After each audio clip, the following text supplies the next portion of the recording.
सिनजाखांबाय बर'नि दखान बियो गुवाहाटियावबो बर'फ्राबो सोलोंनोसै बिराद मोजां स्टेन्डार्ड दखाना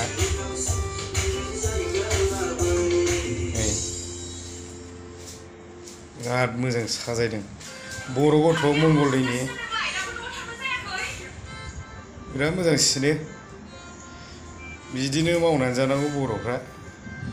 र' दा खानाय सिनग्राखौ खेबनानै माबाना खिथानो 150 लादों खानाय दारि एसि रुम बरिया दंजोबो गुवाहाटि बरसारियाव बियो ओरै इन्दिरा नगर थांबाय बे लामायावनो आरो नैबे बिथाङानो मंगलदैनि बिथाङा गुवाहाटियाव इउनिसेक्स पार्लार खुलिदों आरो बिराद मोजां सिननो रोङो बिथाङा मा नाम होनदों बिथाङा नमस्कार मोर नाम रंजित बर' आरो मैं याते लालमाटीते मोर दुकान याते मैं काम करूँ मोर यूनिसेक्स सेलून আছে लालमाटी थैंक यू আগত কি কাম কৰিছিল ইয়াৰ আগত সেলুনে কাম কৰিছিলোঁ বেংগলোৰৰ কাম কৰিছিলোঁ সেলুনত এতিয়াতো ভালেই চলে বৰ্তমান এতিয়া অলপ চলে ঠিক ঠাকে চলে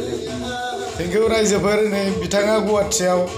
बर' गथ'आबो दि सेलुन होयो नोंथांमोनहाबो सोलोंनानै लानो हागोन बिथांनि दखाना बिराद मोजां सोलियो होननानै गाव बुंनानै लादों आरो thank you Dada thank you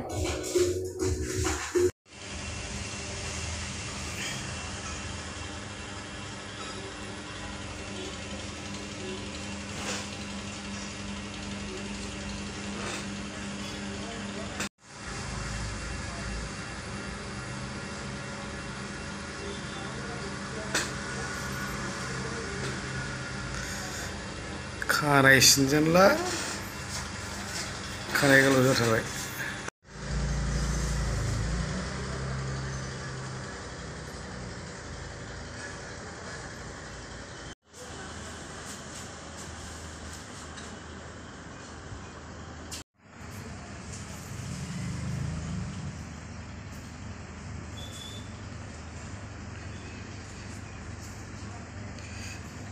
खानाय सिनजानो फैदों आं खानाय सिनजानोसै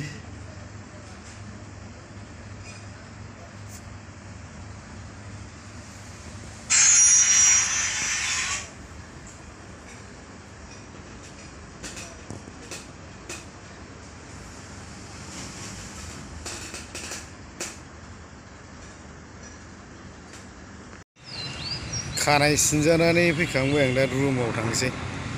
लोगोनि रुमाव फैदों गुवाहाटियाव बै फ्लेटआवनो थायो लोगोआ दा आं बे फ्लेटआव थांसै आरो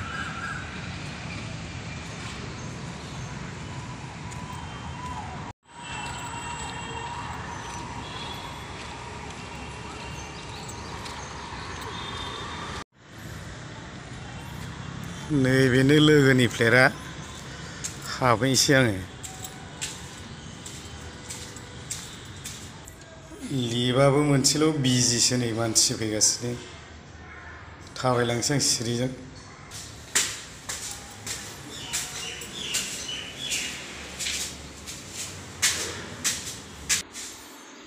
मोनफैबाय लोगोनि रुमाव